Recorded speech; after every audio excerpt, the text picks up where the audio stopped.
Hello, good morning, good evening, good afternoon, wherever you are in the world. Welcome to Getting Real with Sabeeta and Mireille. And today it's going to be a particular and amazing episode.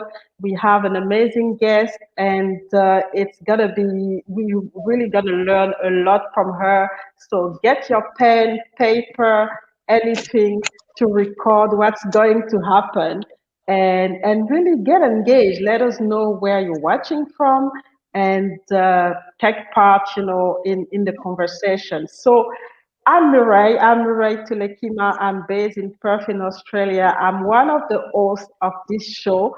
I'm really excited, as usual, to talk to you and to bring you the best from around the world. Our guest is coming from Houston, but I will give the opportunity to my host, Sabeeta, to introduce herself, but also to introduce the guest. And please get ready.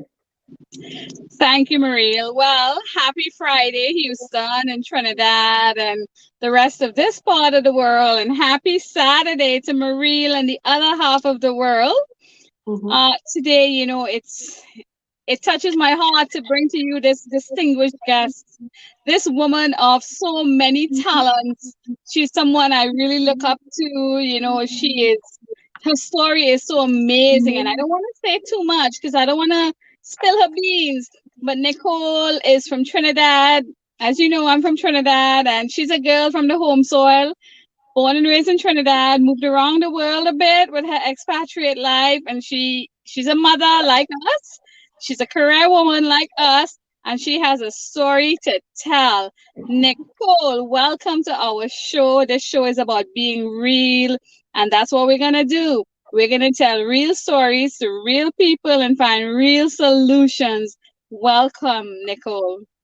Thank you. Thank you, Mariel. Thank you, Sabita. Thank you for having me here. You guys are making me sound too amazing. You have me blushing over here. So tell us a little bit about yourself, Nicole. Well, I do you want me to go back to the beginning or You right know now? me, I love your story. Mother of a Six. few kids. Almost six. Wow, wow, wow, Yeah, wow, wow. I said a yeah, few because I leave that up to you, Nick. yeah, yeah.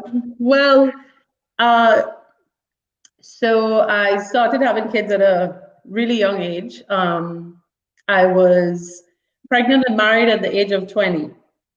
And then from there, the kids kept coming. They didn't stop. I, my husband is in oil and gas, and he used to go back and forth every 2 weeks. So that was our excuse. What a great excuse, Yeah. Nicole.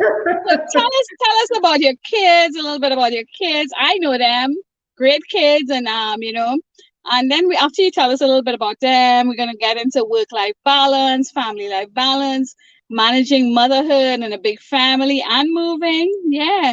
So tell us Yes, a little bit yeah. about the kids.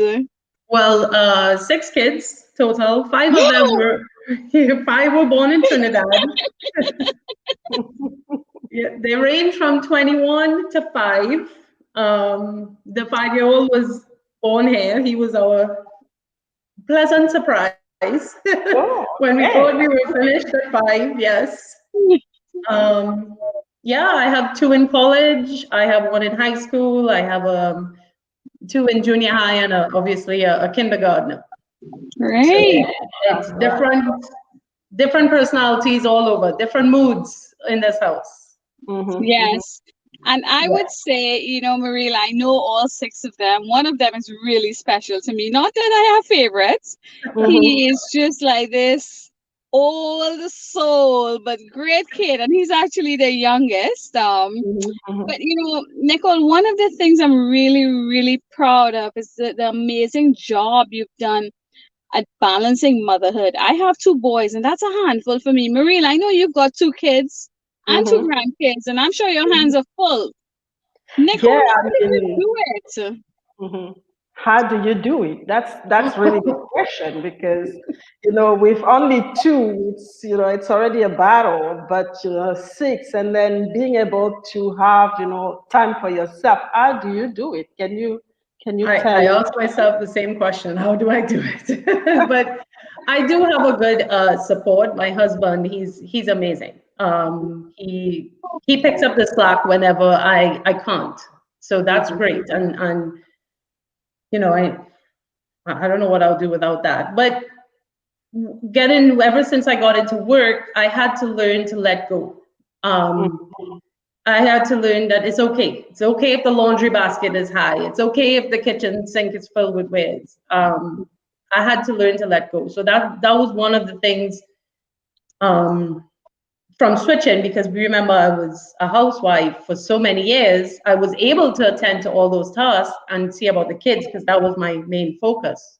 mhm, Um, but now I have a job, and it's practically a 24-hour job. So it mhm, I just have to learn to let go, and then if I can't do the laundry, I can't, and then of course paying the kids help, mhm, mhm, paying mhm. them to do jobs. That's one of the biggest things too, to get them working.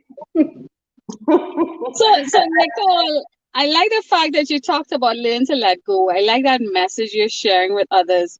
And I know you and I had a recent conversation a few weeks back, and I told you a little bit about my OCD nature.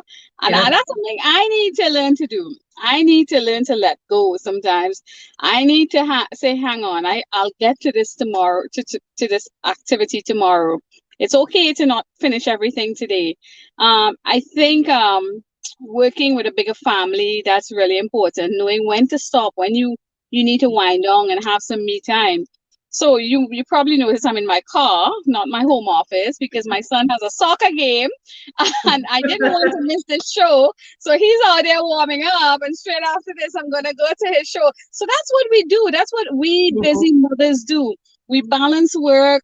I had a show in Africa earlier today. I had a full work day. I'm on this show now, and I'm here waiting to get into my son's soccer game. So it's all about balance, Nicole. And I Mhm. think you talked about sharing the work, the function with your kids.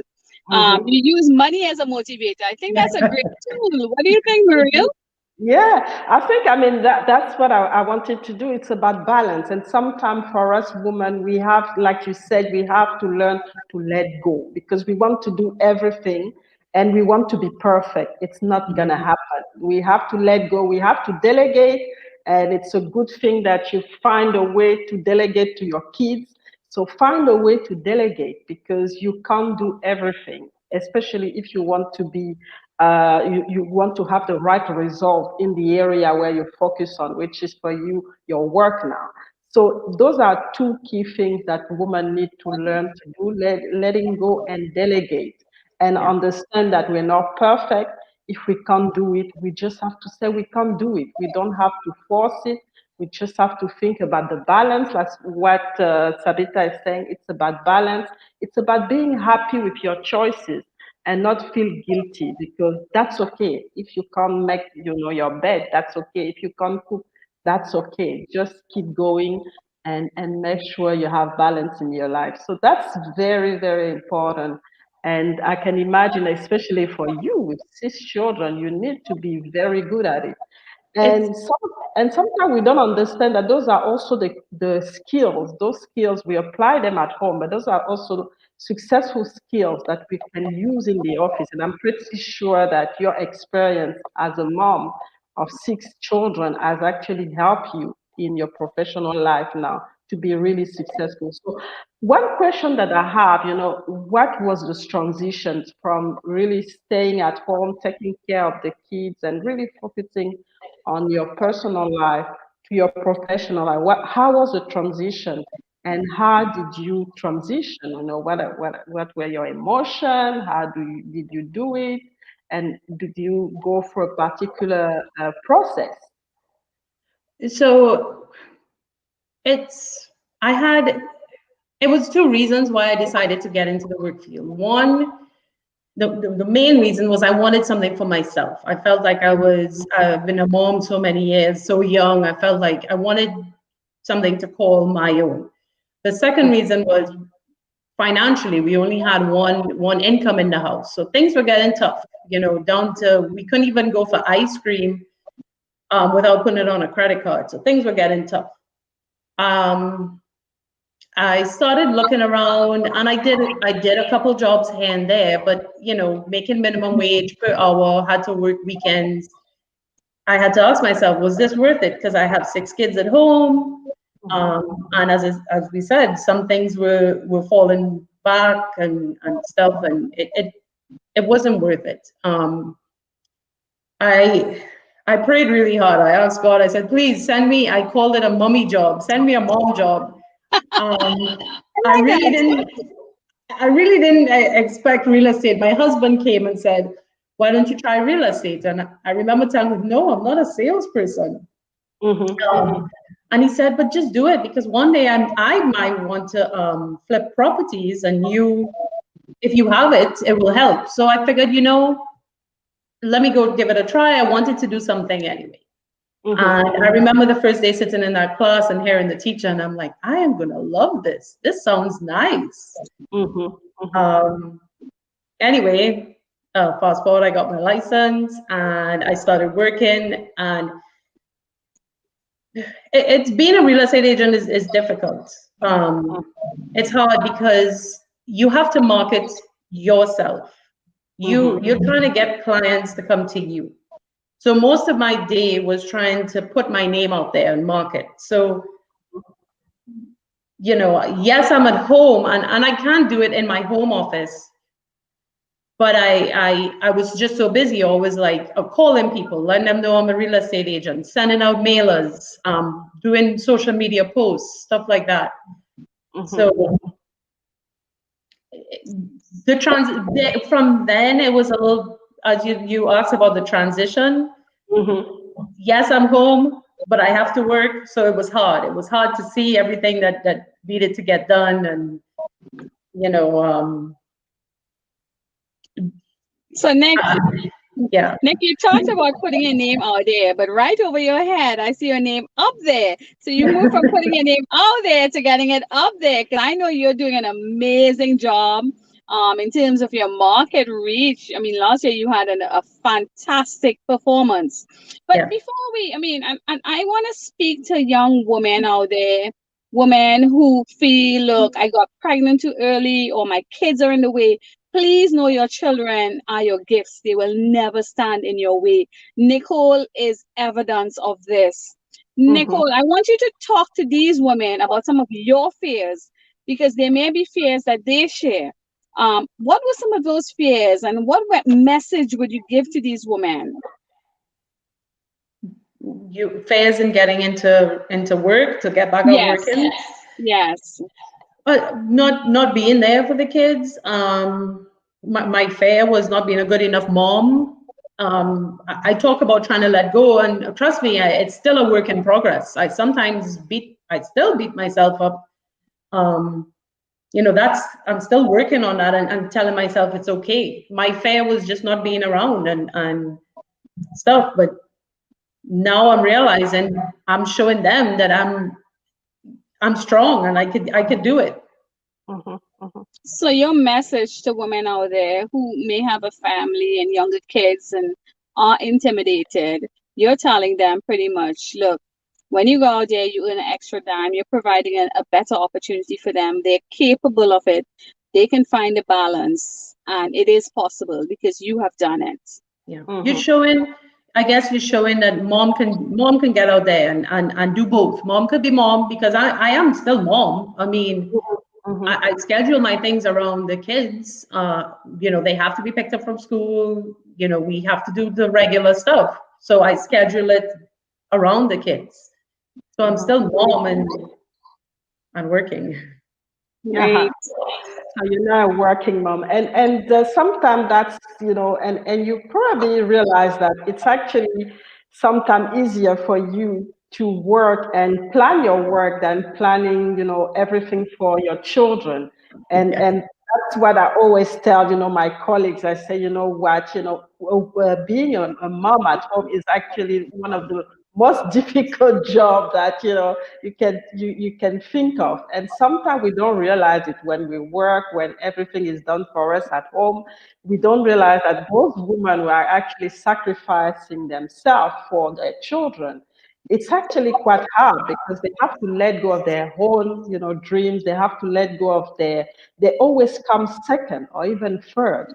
So it's Mhm. important that, we realize that we have to value them and make sure that, they get this confidence as well as, any woman, because otherwise it can actually drain them. I actually interviewed a woman last year, and she has 14 kids, and she Wow. was, yes, Wow. it's America's Supermom, and she was telling me that, she was just doing that all the time, and at some time she actually got a mental health, but she didn't realize she was in mental health because she was just doing things mechanically with the kids, and then they were all that, she was focusing on. But by the time she realized she was in mental health because she was not doing what was good for her, she was basically pleasing the kids, pleasing the husband, forgetting about herself. And because of that, there was a conflict in her that she didn't realize was happening. And she got into mental health. She had quite a few until she realized that she had to think about herself and then started to do other things for herself. Like you said, let go of not cooking, let go, because people were expecting her to do that because she was staying at home, the husband, the children. So she said, enough is enough. I'm really getting sick here. I have to think about myself.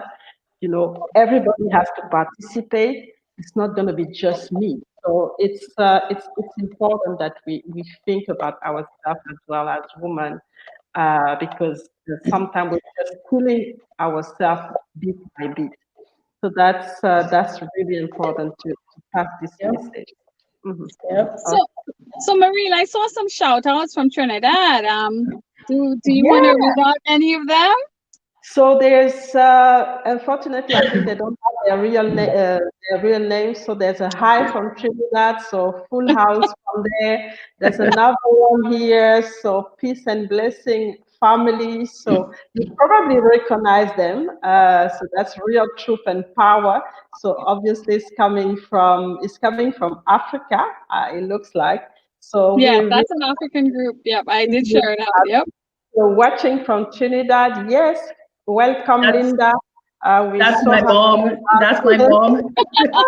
We're so happy to have you. Your daughter is amazing, and we're really happy to have a conversation with her. So we're gonna take a small break, and we will be back to continue this conversation with our guest today, Nicole Wallace, and my amazing co-host, Sabeeta. So don't go anywhere. We'll have just a small break, informative break, and we'll be back in here. Headlines about the coronavirus seem to change every day. But there are things that we do know. Information about what it is and how you can protect yourself. Coronavirus looks like this under a microscope. There's a whole family of them, and they cause things like the common cold and other lung infections. The strain of coronavirus that's making news causes the COVID-19 infection. Researchers think it first passed from an animal to a person, but now it's spreading from person to person. And part of the worry is how it spreads easily compared to other viruses. It can cause mild to severe flu-like symptoms. We hear a lot about the number of people with coronavirus, and it's important to know that most people diagnosed with COVID-19 are recovering. But in some people, it can cause a much more serious illness. According to the Center for Disease Control and Prevention, the CDC, people who have the highest risk of getting really sick seem to be the elderly and people of all ages who have underlying medical conditions like asthma, diabetes, heart disease, or obesity. Hospitals are also caring for patients younger than 65 years of age who do not have prior health problems, but are still getting sick with COVID-19. So the best way to protect yourself is to lower your chance of exposure. The main way the virus spreads is when people cough, sneeze, or talk. It can also remain in the air for several hours. These droplets can be breathed in by a nearby person or land on a nearby surface. An infected person also might touch his or her mouth or nose, and then touch something else, like an elevator button or shopping cart. The virus can live on surfaces for a couple of hours to several days, depending on the type of surface. Healthy people come along, touch those things, touch their faces, and then they can get infected. The good news is that you can do things to protect yourself. The CDC has many tips that can help prevent the spread of the coronavirus, and it also has a full list of underlying conditions for those at greatest risk. Do wash your hands. Lather up with soap and warm water and rub for 20 seconds, about the time it takes to sing Happy Birthday twice. Wash the fronts and backs, between your fingers and under your nails. Do wash often, before, during, and after preparing food, before eating, after using the bathroom, after blowing your nose, coughing, or sneezing, and after you touch things lots of other people come in contact with. Remember that elevator button and that shopping cart. Do use hand sanitizer if you cannot get to a sink with soap and hot water. Make sure the sanitizer is at least 60% alcohol and rub it all over your hands and fingernails for 20 seconds. Let it dry completely. Do keep a safe distance from people who are not in your household. Staying 6 feet away from somebody is usually far enough to keep you from breathing in germs. Do use cleanser or soap and water on things that get touched a lot in your home. Items like electronics, doorknobs, light switches, and railings. Check the EPA website for a list of approved cleaners. You can carry wipes to clean surfaces in public areas, door handles, things shared in the office, and anything else lots of people touch. Do wear a cloth mask when going in public. Use it for people over the age of 2. And check the CDC website for guidelines on how to make and safely use a mask. Don't use a surgical mask or an N95. These are in short supply, and healthcare workers need these.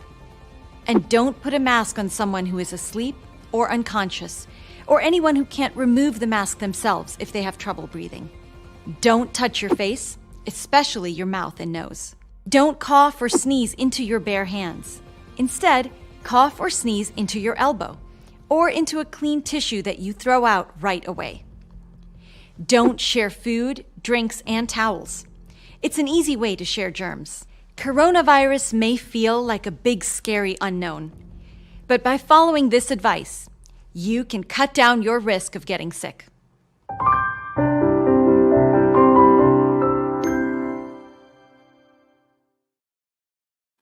So we are back. We are back with Nicole, and as you see, coronavirus has been with us for quite some time. So being in the real estate, how did you manage? Because you still been able to, do really well last year.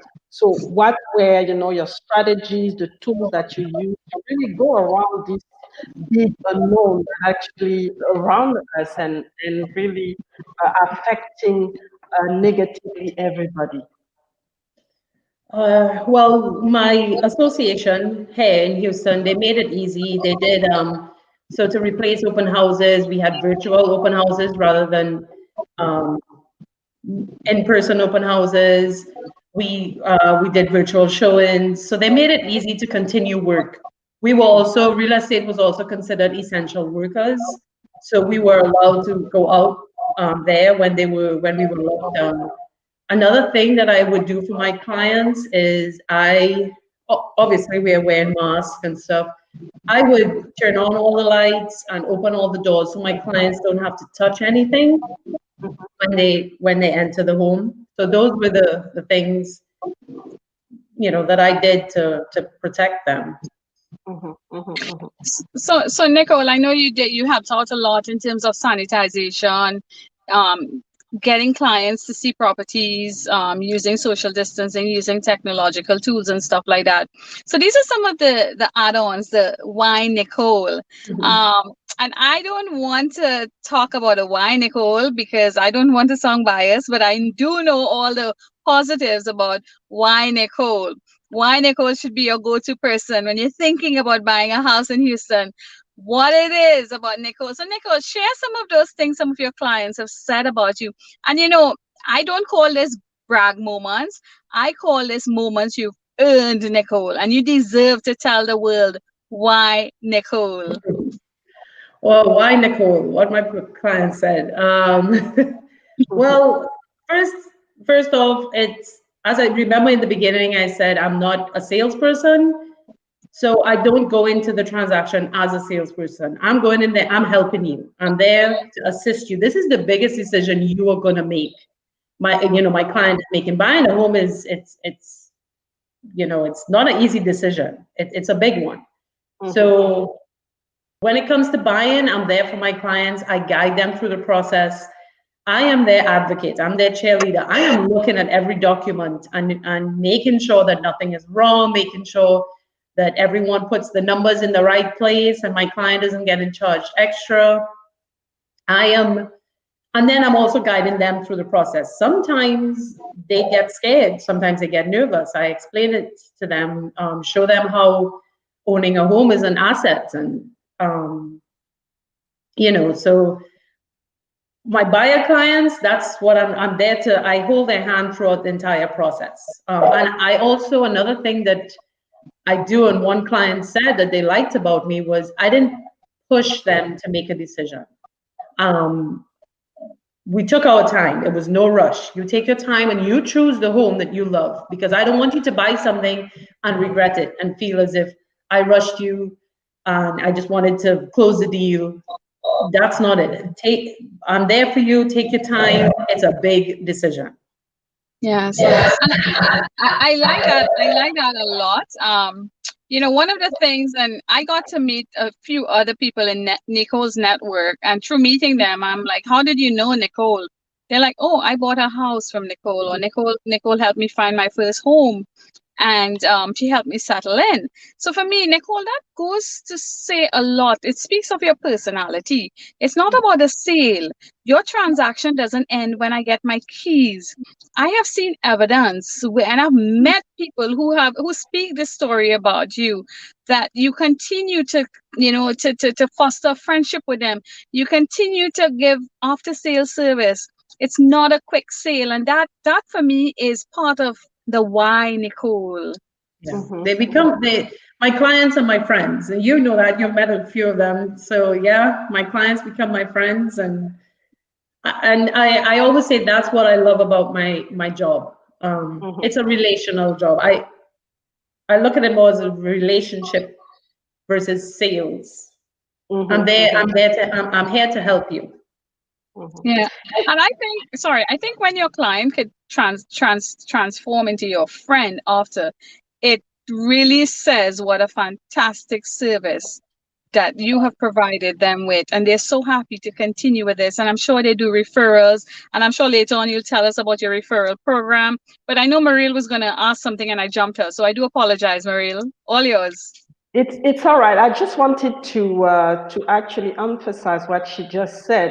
It's not just about the money. It's the first thing is to really create rapport and bring value. Because if you don't do those two things, you might get the transaction right this time, but it's not going to be sustainable. So if you really want this sustainability, you have to really do things with the right value and bring value to people and be honest, because you're not you're not going to be able to keep those clients and and make sure that they recommend you or make sure that they're happy after the sale. So it's really about thinking long term, thinking sustainability, instead of, like you said, Sabeeta, thinking about this sale, because otherwise, there's no meaning. You have to put meaning in everything that you do. Otherwise, you don't do it well. So we actually have a full house here, and I think it's really family. We have Oh, we have Williams, Go Supermom. Go We have Supermom. uh, we have Gregory from Senegal. So Wow. We we have have someone from Senegal. we have Sean Wallace from I don't know, he didn't say so, but he's saying cool, she's awesome and really cares about her clients. So you are really appreciated, and that's important. And I think that's why you've been able to have to go to these six figures, and it's probably going to go higher because of all of that, this rapport that you created and this value that you give to your clients. Like Sean was saying, you are awesome. So that's fantastic. And anything that you want to to ask us, Sabita. Absolutely. So, Mariel, I know now there's a lot of movement in the expatriate community. I know that Nicole's client base is not just expatriate. She does a lot of work with locals.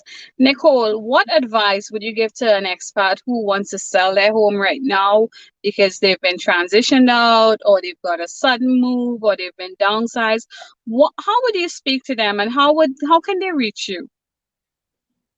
if someone wants to sell their home right now, sell it. Sell it. Is that Don't. wait? Is that the salesperson pitch, or is that the best advice pitch? That's the we hardly have any homes on the market, and this is the best time to sell. And you want max value, this is the time. Right now, the Houston market, we have a lack of inventory. Um, so if they want to, don't be on the fence. Get off the fence, sell it. I had a showing yesterday, and there was a line to get in the house Right. because of not I- much inventory. And But Nicole, how can they reach you? I love your banner. Can you tell us a little bit about how they can reach you? well, definitely call or text. um, So your definitely. number, yeah, Marie, you can probably put a number across the screen to 281. Yeah, 281 and 836 2535.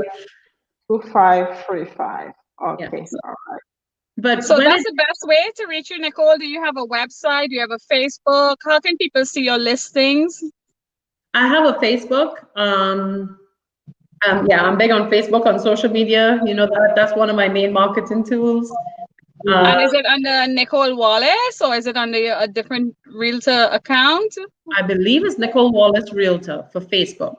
Yes. Okay, Nicole Wallace, realtor. So guys, all my expatriate friends, all the Schlumberger spouses who I know are watching now, if you're thinking about moving, reach Nicole.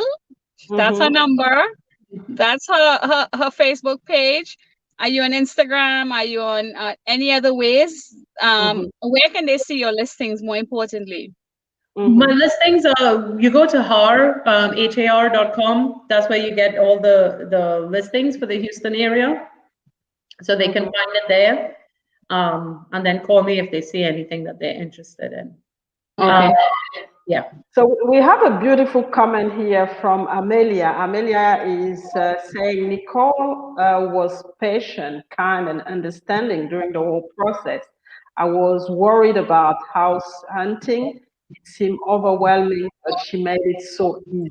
So you see, these are the you create an experience, and that's what we're talking about: creating an experience for your customers, not just have a transactional relationship. Really create this experience, connect with your clients, so Yes. that they, even after the sale, they're really like, wow, this person is amazing, and it is important. So what, So so Nicole, One what of I was gonna ask you, I was gonna ask you if someone gets relocated immediately, can you handle their sale on the ground, or do they have to be here? Can you represent them? What is some that this is probably something an expatriate would want to know. No, definitely. They can be represented. I can handle the sale and they can be represented. The title, we go through a title company, and I believe once they have a U.S. embassy there, they can go there to sign their papers, to sign the closing documents when we do reach that part of the sale and we're ready to close. So I think for all the expats who are thinking about moving and wondering whether they need to be here, Nicole is saying, no, I can do all of this for you. You just need to hire me and I can get all of this done. I've done it before and I know the way around it. Mireille, sorry. Yeah, so one question that I had, how is it comparing with, the market outside? Because obviously you're also looking for a global audience. So how is the American market comparing right now with at least all the hotspots, let's say Europe and even the Caribbean? How is it? Because so that people know what are the opportunities right now, and like you said, is it the right moment if you come from a different area and you have a house there to sell this house and really focus only on the American market? Do you see a lot of people just buying to later on rent the house? What are the key thing that you think is happening? But for the market now, right now here in the US, we have really low interest rates. Mhm, They were historically low at one point, like really, really low. So this is the time to buy. And mhm, that's why I'm saying we have so many buyers out there that want to take advantage of the interest rates, mhm, and not enough homes to supply to the buyers. mhm. So I can't speak for the other markets. I don't know, like in the UK and the Caribbean, and but I know right now it is a good market in real estate right now, at this Mhm. moment. So So it's definitely a time. you are seeing a lot of property appreciation, Nicole. Do you help with financing? Is there a network you work with, and pretty much you would help along the process, getting support for financing and every other aid in the buying a house process? Yes, so I don't help with the financing, and that's not my role, but I do have a list of lenders that I send to my clients, and they compare, they reach out to a couple lenders and they can compare, because getting a loan is like shopping. You're looking for the best rate. Sometimes lenders give you some discount points and things like that. So yes, I do have a list of lenders for them to reach out to and compare. Mhm. And I always advise them, compare and choose the best rate. Right. Yeah. And that's a process that sometimes we don't know. People just come and they say, okay, I want a house, but they don't really know the process to go through from the looking for what they want all the way to what to expect in terms of financing and buying the getting the fund to buy their house. So do you have also an education part that you do apart from really just selling? Do you have like training, short courses, or anything that can actually create awareness for anybody that you really want to get involved in real estate, especially as maybe an investor buying a property for investment? Sounds like Marie wants to buy a property in Houston. There's a I client, Nicole. yeah. I don't do trainings and stuff, but that is a really good idea and something that I will definitely look into. I do have a PDF flyer that I send out sometimes that explains the step by step, but normally I personally explain it to them. The step by step process, what we have to do in the beginning, all the way down. As I said, I walk them through from the start to the finish. Even when Right. I even when I give them a lender, I am in contact with the lender that they decide to go with. So the lender and I are always communicating. Anyone, and so we do lending. We have the inspection part of it. Again, I'm in touch with the inspector. The title company, I'm in contact with the title company. So we all speak to each other to ensure a smooth transition. Mhm, mhm, mhm. So Nicole, sometimes I know selling a house to someone can be an emotional decision, and I'm sure you would encounter some difficulty or difficult clients sometimes, or just emotional clients. How do you deal with that? I know it's not part of your job, but how do you help your clients through that emotional process of letting go? Their kids were born in this house, they got fond memories, they need to scale down because the kids have left the nest. It's emotional. Is this something you do? You help them through the process? I honestly haven't gotten one that didn't want to sell because that had all the emotion I didn't. But you get all sorts of feelings going through, and yes, it is part of my job.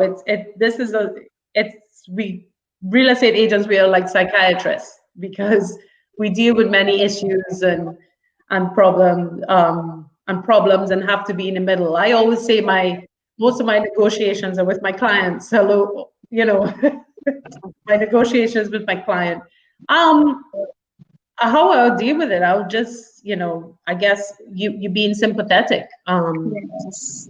and again, ask them, do you really want to do this? And if you really want to and you're ready to do it, stop looking at the home as something you lived in, and let's look at it as a product that we want to sell, and let's get it ready as a product, you Right. know.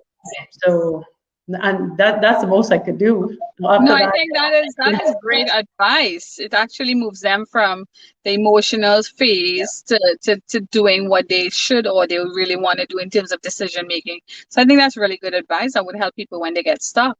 What do you yeah, think, Maria? Yeah, I mean it's and I've gone through it myself, selling a house where you basically have all your all your life in a way, you have, you grew up there and you raise your kids a part of your time there. So it can be very emotional, and it's always good to have, somebody, the person that you interact with, well, you're going through this process, to be very understanding and be really real, because that's what we're talking about. It's about getting real and really have the right, communication, to make this process very smooth, and this process become something that you really enjoy, because it can be traumatic. You have people who have to sell their house because they can't, continue to pay their mortgages. So it's against really their will. So you really yeah, have to take care of those emotions as well, because it can be very, very difficult. yeah, And that's probably a way to create a competitive advantage, have this emotional intelligence as well that you need to make sure that your client is really in a good position to go through the process. So really, really important, definitely. Yeah. So, so I hope the audience, please, if you have a question, if you have a comment, don't hesitate. Nicole is here for you. She knows that it's her expertise. So don't hesitate to reach out and to participate and to come in and comment in here. We're gonna have another break, and we'll be back with Nicole and Sabeeta. So don't go anywhere. You can, for those who are uh, in the morning here, so get a cup of coffee and come back and join us here. So don't go anywhere. We'll be back.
So, Nicole, I just got a question on my phone. Someone asked me, is there a right age to buy a house? Do you think buying a house as a 24-year-old, is that too young to take a bite at a mortgage? Is there a right age? What would you have to tell this person?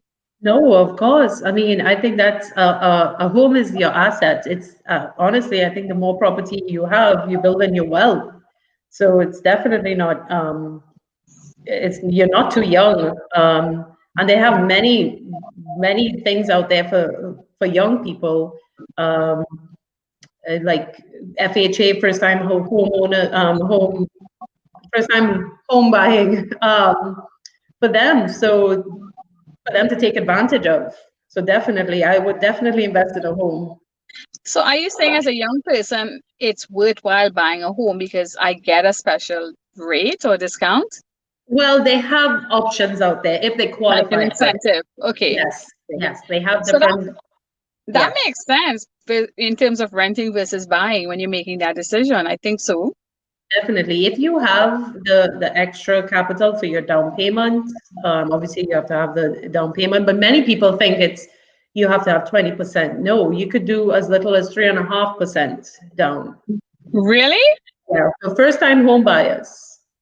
Yes. Wow. So, I mean, if you have obviously choose, why would you want to pay someone else's mortgage? You know, so definitely, and at the age of 24, that would be amazing. So Yeah, I think, if 3.5% as a deposit would be amazing, because then whatever you would have paid in rent, you could put towards your home as in terms of your monthly mortgage payments.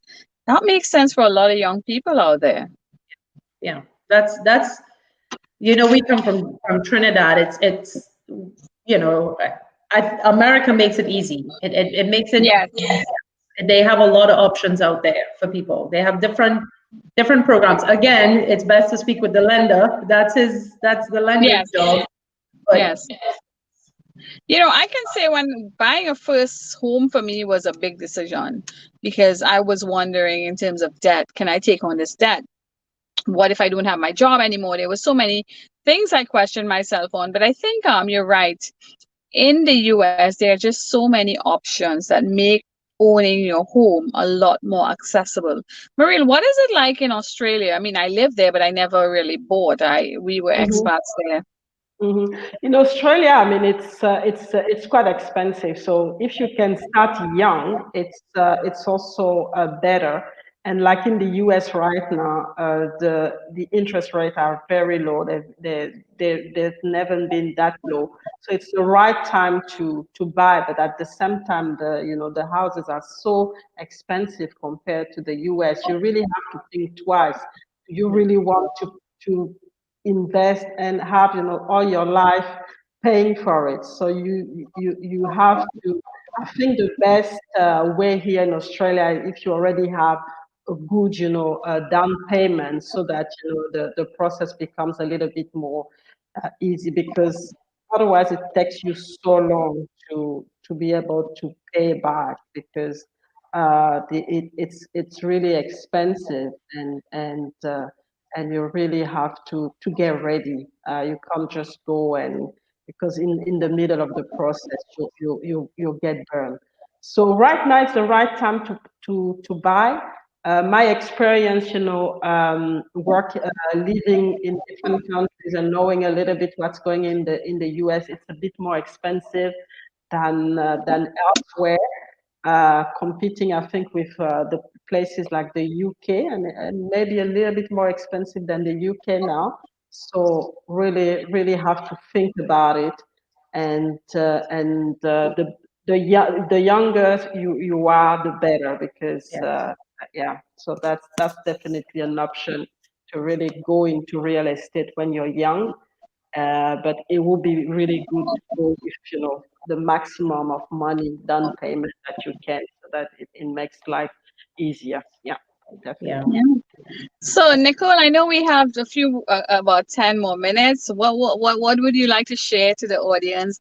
What would you like to tell your customers, potential customers, the market out there, everyone who's listening? We've got people all over the world listening. So, what would you like to tell them?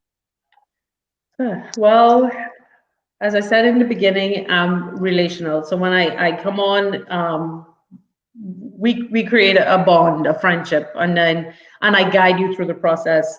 If you're a seller, I literally I am there with you in your home, and I will help you get that house ready.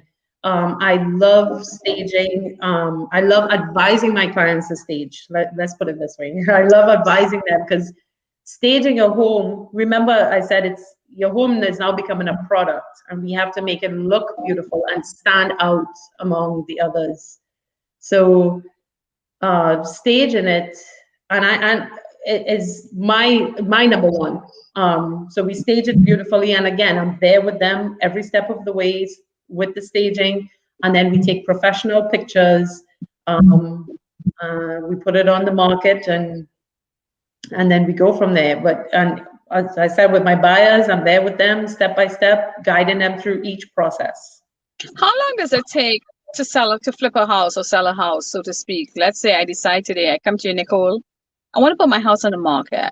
Does it take a month, 2 months? Well, what's the site? What's the selling cycle? Selling is different because you put it on the market, and we're going to wait. We're waiting for a buyer to come. So I can't predict how long it would take. Right now, homes are going fast. So, but the buying process, it takes between 38 to 45 days. It could many times 30 days we can close. I spoke with a lender this week, and he could do it in 25 days. So So this is end to end. Find a product, agree on it, have the keys in your hand in 1 month. well, not really Wow. end to end. It's from contracts from the time you find after you find the product, Right. and we sign the contract to end to have the keys in your hand. Yes, yes, 30 30 days. days. Yes. That's not bad. That's not bad at No. all in terms of a total turnaround. But the Yeah. selling process may actually take a bit longer, correct? It could take longer. It could take 30 days if we get a buyer as we go on the market, perfect. It could take 30 days, but that part can take a little longer. Depends on how quick we get the buyer. Yep. All right, And guys. I am going to mhm. have to jump out now because mommy duty calls. I'm going to leave you two guys on the show. It's a parent moment where we got to stand with our son. So he just came to remind me I need to be there. So I'm going to jump out, continue with the show. I'll catch up to the audience. I do apologize. Like I say, I'm like Nicole. I have many hats to Yes. wear. This is one of them. Bye, guys. Well, thank you, Sabeeta. Good luck. Okay. Bye. Bye. Bye. We actually almost at the end. So my question was more in relation to, you started as a very young, young mom. You were at home, and now you basically exploding in the real estate industry. So what are the key things you think of, you really want people to know going through this process, which is a challenging process. So what are the key lessons and key things that you think have helped you to reach the point where you are? A couple key things. I reached out for training. I hired a coach Mm-hmm. in the beginning to guide me because this was an entire new field for me. So I hired a coach to guide me through it and teach me how to push my business and how to Mm-hmm. get out there. You hear you have to spend money to make money. So Mm-hmm. I spent the money and I invested in a coach, and I have no regrets. And the, Mm-hmm. the biggest thing I learned is consistency, Mm-hmm. being consistent. Um, when consistency, that word used to scare me a lot because I would think, they say you have to be consistent to lose weight, and Mm-hmm. I'm like, oh, I don't want to be consistent. But what I've learned is it's just doing a little bit, and And if you don't get do it one day, that's okay. Get up and do it. Just do it again the next day. Mhm, mhm. Um, and I think that's what has helped me: consistency. Getting up every morning and doing what I have to do, what my coach taught me to do, to go out there and get the business and get Mhm, work. mhm, mhm. And that's important consistency because they are, and I'm pretty sure you've gone through it. There are time where you actually don't really make a lot of money, but you have to keep going so Yes. that you can get to your next breakthrough and get the balance, the financial balance. And at the end, you realize that being consistent, keep going, even in those low moments, is Yes. actually, help you to go to reach this breakthrough. And when you start to sum up at the end of the year, you're doing pretty well. And Yeah. that's really important. So how do people get in contact with you? I know we had, your phone number, but is there anything else that you think is important? How, people can get to you? So there's the number, but any social. My my Facebook page, Nicole Wallace Realtor. Mhm, mhm, I believe my Instagram is N Wallace or Nicole Wallace Realtor. I don't know it mhm, offhand. Or they can email me mhm. if they have any questions at Wallace Yeah. Group Mhm, 8, mhm. the number 8 at gmail.com. And Okay. the eight stands for all of us. It's 8 of us in this family. Okay, that's Yes. that's quite amazing. So that's important. So just before we leave this platform, any particular message that you have to the audience, watching, and I know there's a lot of your relative, your family, but some other people are gonna, watch the replay because in some area where we're broadcasting, it's nighttime. People are sleeping because we're doing this at a different hour. So, what are the key message that you really want to leave the audience with? Believe in yourself. Believe. I would have never thought that you know, I Mhm, would have reached here and done so well. Even when I got into real estate, I never thought about it. I heard all the statistics and everything, and I thought I would have been one of the statistics. mhm, So uh, being a mom and a stay-at-home mom, you just think of yourself as I'm just a mhm, mom. I'm mhm, just a housewife. I never thought I would have reached here, but I did, mhm. and I still don't believe it. But yeah, I, But I'm still amazed. at least you believe in yourself. So even if you don't believe the result, that's the most important thing. You feel really that you are where you're supposed to be, and you really put all the effort, and you're positive about it because that's also the very important thing. If Yes, you have to enjoy what you do, and really put all the effort and the determination. And I think so. There's Crystal. Crystal oh, is saying being consistent and being persistent. You got to yes, keep going, and that's really the message today. So thank you so much, Nicole, for all the insight and the inspiration, because I think you are an inspiration to a lot of women, and especially those young women who probably just like you have started a family at 18 or 20 and don't really see themselves, uh, outside this current situation where they are.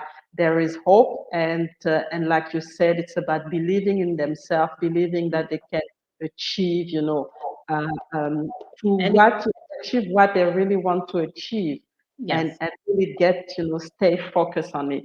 So that's a very important message. And I thank you for your time and thank you well, for your thank insight. And to the audience, I hope you've enjoyed this episode of the Getting Real with Sabeeta and Mireille. Unfortunately, Sabeeta had to go and be a mom, you, and mom. that's what we all do.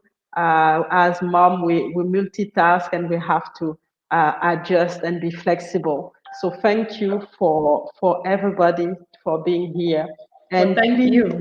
Mhm. Thank And you. please don't just keep it for yourself. Share this knowledge that Nicole I've just shared with you.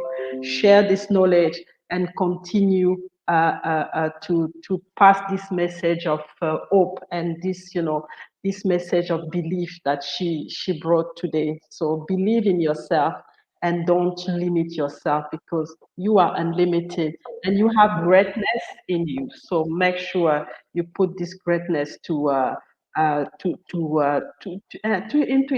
use it into your advantage and start to create value in your life and in the life of your loved one and in the life of the people in your community.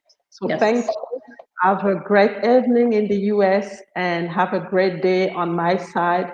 And Linda, we're going to leave this platform with Linda. She's saying very interesting. Thank you, Linda, for being here and thank you for being a participant. So until then, we're going to see you next month with another episode of Getting Real with Sabeeta and Mireille. And bye bye, everybody. Take Thank care. you. Have a great weekend. We'll Thank see you, you. Mario. You too. Enjoy your weekend. Bye. Thank you, Nicole. Bye.